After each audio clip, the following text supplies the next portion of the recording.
গরমের জন্য যেমন আমরা এখন খুবই বিরক্ত হয়ে যাচ্ছি, তেমনই মশার উৎপাতে। আর এই গরমকালে আমাদের বাড়িতে প্রচুর পরিমাণে মশা দেখা যায়।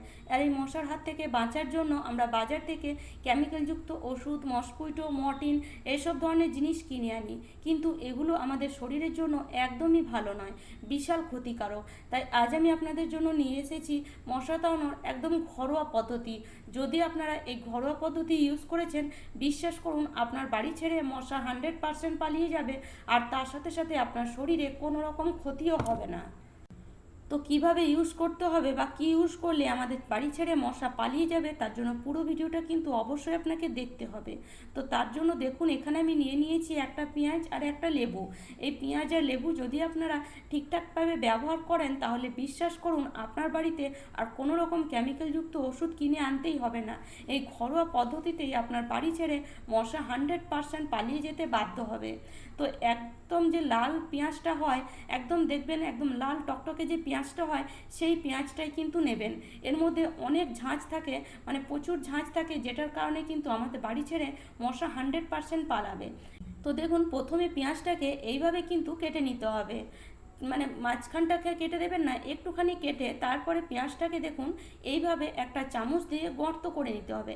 যেমন ঠিক একটা ছোট্ট বাটি হয়, ঠিক সেরকম একটা ছোট্ট বাটি আপনাকে তৈরি করতে হবে। এই পেঁয়াজের একটা ছোট্ট বাটি যদি আপনি তৈরি করে ফেলেছেন, তাহলে বিশ্বাস করুন আপনাকে আর কোনো রকম কেমিক্যালযুক্ত ওষুধ ব্যবহার করতেই লাগবে না।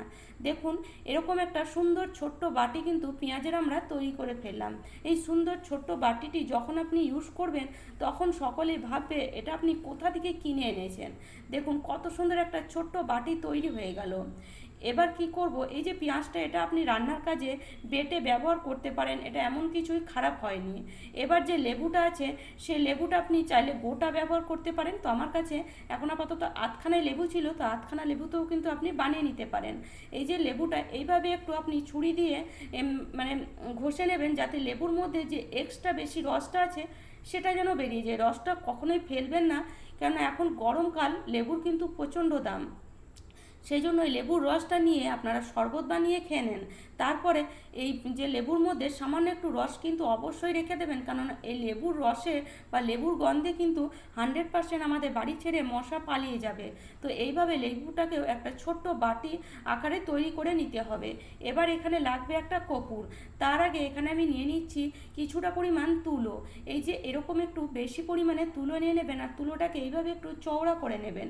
এইভাবে তুলোটাকে চওড়া করে নেওয়ার পরে তারপরে এই তুলোটা আমি দিয়ে দেব এই যে পেঁয়াজের মধ্যে। ঠিক এইভাবে তুলোটা পেঁয়াজের মধ্যে দিয়ে দিতে হবে। আর এইভাবে কিন্তু আপনারা এই যে লেবু আছে, লেবুর মধ্যেও কিন্তু এরকম তুলো দিয়ে দিতে পারেন। পেঁয়াজের পেছনটা আরেকটু কেটে নিচ্ছি, কারণ পেঁয়াজটা ঠিকঠাক বসছে না, তো এরকম আপনারাও কেটে নিতে পারেন। এবার আরেক টুকরো তুলো নিয়ে দিয়ে দেবো এই যে লেবুর মধ্যে। দু টুকরো তুলো কিন্তু একটা পেঁয়াজ আর একটা লেবুতে অবশ্যই লাগবে। এবার দেখুন, যে কর্পূরটা রেখে দিয়েছিলাম, সেই কর্পূরটা নিয়ে কর্পূরটাকে এবার একটু এইভাবে হাত দিয়ে গুঁড়ো করে কিছু ছোট ছোট টুকরো কর্পূরের এই তুলোর ওপরে দিয়ে দিচ্ছি। তো একটা কর্পূর ব্যবহার করলেই কিন্তু আপনারা পুরো এক রাত কাটিয়ে নিতে পারবেন। এমন নয় যে কর্পূর প্রত্যেক দিন আপনাদের দুটো করে লাগবে, একটা কর্পূর ব্যবহার করলেই কিন্তু আপনারা এক রাত খুব সহজেই কাটিয়ে দিতে পারবেন। তার সাথে এখানে কিছুটা পরিমাণ লবঙ্গ, মোটামুটি এখানে 3-4 পিস আর এখানে 3-4 পিস দিয়ে দিলেই হয়ে যাবে। আর তার সাথে কিছুটা পরিমাণ সর্ষের তেল, তো হাফ চামচেরও কম কিন্তু সর্ষের তেল আপনারা এই তুলোর মধ্যে অল্প করে দিয়ে দেন।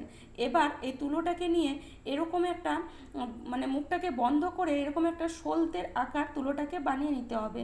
দেখুন আপনারা ভিডিওটা ঠিকঠাক দেখুন, আমার কথাটা মানে শুনে যদি কিছু বুঝতে না পারছেন, ভিডিওটা ঠিকঠাক দেখুন, তাহলেই বুঝতে পারবেন। দেখুন কত সুন্দর একটা জিনিস তৈরি হয়ে গেল। তো লেবুটার মধ্যেও একইভাবে এই তুলোটাকেও একই রকমভাবেই বানিয়ে নিতে হবে। তো দেখুন দুটো মানে সলতে আমি এখানে বানিয়ে নিয়েছি। এবারে দুটো সলতে যদি আপনি প্রত্যেক দিন জ্বালান, বিশ্বাস করুন আপনার বাড়িতে একটাও মশা আপনি একদম কখনোই দেখতে পাবেন না। তো দেখুন এটা কিন্তু খুব সহজেই জ্বলে, আর অনেকক্ষণ পর্যন্ত জ্বলে। এইভাবে জ্বালিয়ে আপনি 1 থেকে 1.5 ঘন্টা ছেড়ে দেন। দেখুন এখানে আমি এটাকে জ্বালিয়ে নিয়েছি, আর একেবারেই জ্বলবে, খুব ভালো জ্বলবে, খুব বেশি তেলের প্রয়োজন একদমই পড়বে না। মানে এর মধ্যে যে কর্পূর দিয়েছেন বা এই যে তুলো ব্যবহার করেছেন তার কারণে কিন্তু খুব সুন্দর জ্বলবে। আর কর্পূরের গন্ধ, লংয়ের গন্ধ, সর্ষের তেলের গন্ধ কখনোই মশা সহ্য করতে পারে না। আর এর থেকে যে ধোঁয়াটা বের হবে তাতেই কিন্তু তার গন্ধ বেরোবে, আর সেই গন্ধে কিন্তু আমাদের বাড়ি ছেড়ে মশা 100% পালিয়ে যাবে। দেখতেই পাচ্ছেন, দেখুন কত সুন্দর এই দুটো জিনিসই জ্বলছে, আর এটা দেখতে কত সুন্দর লাগছে। ঘরের এক কোণাতে যখনই রেখে দেবেন, বাইরে থেকে যদি কেউ আসে সে অবাক হয়ে যাবে যে এটা আপনি কিভাবে বানালেন বা কোথা থেকে কিনে আনলেন। প্রথমেই ভাববে হয়তো কোথা থেকে কিনে আনলেন, যখন শুনবে আপনি বানিয়েছেন তখন আপনাকে অবশ্যই জিজ্ঞেস করবে কিভাবে বানালেন।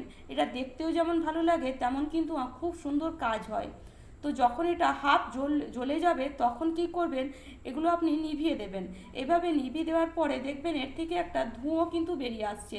এই যে ধোঁয়া, এই ধোঁয়া যদি আপনি বাড়ির মধ্যে দিয়ে দেন, কোনো মানে রুমের মধ্যে খুব বেশি যদি মশা থাকে, এই ধোঁয়াটা সেই রুমের মধ্যে দিয়ে রুমটাকে বন্ধ করে দেন। কিছুক্ষণ পর দেখবেন সেই মশাগুলো মরে পড়ে আছে। এই যে ধোঁয়া এত সুন্দর কাজ করে। তো এইভাবে কিন্তু খুব সহজে আমরা এই ঘরোয়া পদ্ধতি যদি ব্যবহার করি, 100% আমাদের বাড়ি ছেড়ে কিন্তু মশা পালিয়ে যেতে বাধ্য হয়। কোনো রকম কেমিক্যালযুক্ত ওষুধ ব্যবহার না করে এই ঘরোয়া পদ্ধতি একবার হলেও ব্যবহার করে দেখুন, 100% রেজাল্ট পাবেন। আর আজকের টিপসটি যদি আপনাদের এতটুকুও ভালো লেগে থাকে তাহলে অবশ্যই লাইক করবেন, শেয়ার করবেন। আমার চ্যানেলে নতুন বন্ধু হয়ে থাকলে চ্যানেলটি অবশ্যই সাবস্ক্রাইব করে নেবেন এরকম নিত্য নতুন টিপস দেখার জন্য। তাহলে চলুন আজ এই পর্যন্ত।